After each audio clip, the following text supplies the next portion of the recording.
Hello guys, இன்றைக்கி வந்து என்னடா ஆரம்பத்திலேயே இவ சிக்கன் காமிக்கிறான்னு சொல்லி பார்க்காதீங்க. இன்றைக்கி வந்து நாங்கள் எல்லோரும் ஃபேமிலியோட கசின்ஸோட எல்லோரும் சேர்ந்து நாங்கள் தந்தூரி பார்ட்டி மாதிரி ஏதாச்சும் செய்யலான்னு சொல்லிட்டு பிளான் பண்ணோம்.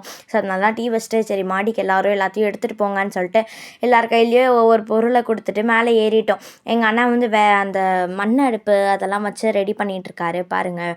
ரொம்ப லேட் இதெல்லாம் ஆரம்பித்ததே நாங்கள் 9:30 தான். ரொம்ப லேட்டாக ஆரம்பித்தோம். ஆனால் செம்மையாக என்ஜாய் பண்ணோம் ஃப்ரெண்ட்ஸ். நீங்களும் அந்த மாதிரி எப்பயாச்சும் ட்ரை பண்ணி பாருங்கள். ஃபேமிலியோடு சேர்ந்து பண்ணுறதெல்லாம் செம்ம மெமரிஸ் கொடுக்கும். நாங்களுமே ரொம்ப என்ஜாய் பண்ணோம். ஃபர்ஸ்ட் வந்து எங்கள் அம்மா போட வேண்டிய சப்பாத்திஸ்லாம் போட்டு கொடுத்துட்டு போயிட்டாங்க. அப்புறமா நாங்கள் ஃபன் பண்ணோம் கொஞ்ச நேரம். பாருங்கள் அங்கே ரெடி ஆகிட்டுருக்கு தந்தூரிலாம். இப்படி தான் செய்வாங்க. மோஸ்ட்டாக நாங்கள்லாம் உட்கார மாட்டோம். நாங்கள்லாம் சைடில் இருக்க குட்டி குட்டி ஹெல்ப்ஸ்லாம் பண்ணிகிட்ருப்போம். எங்கள் அண்ணா எங்கள் அம்மா 2 பேர் சேர்ந்து தான் வந்து தந்தூரிலாம் மேக் பண்ணுவாங்க. நாங்கள் எப்பயாச்சும் ரேராக இப்படி எல்லோரும் ஃபேமிலியோடு சேர்ந்து பண்ணுவோம். ரொம்ப ஜாலியாக இருக்கும் இது.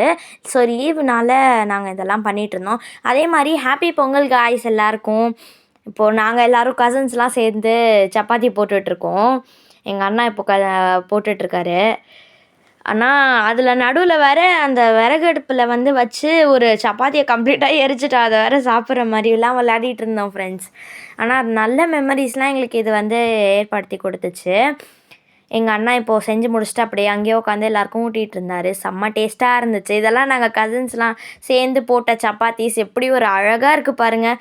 மேடு வித் லவ் காய்ஸ் இதெல்லாம். இது நான் போட்ட சப்பாத்தி, ஸ்மைலி சப்பாத்தி. இது வந்து நாங்கள் செஞ்சு முடிச்சுட்டு உட்காந்து சாப்பிட்டோம். எல்லாத்தையும் ரெடி பண்ணி முடிச்சுட்டு கிளியர் பண்ணுறதுக்குள்ளே 12:30 ஆகிடுச்சு காய்ஸ். ஓகே, தேங்க்யூ, பாய்.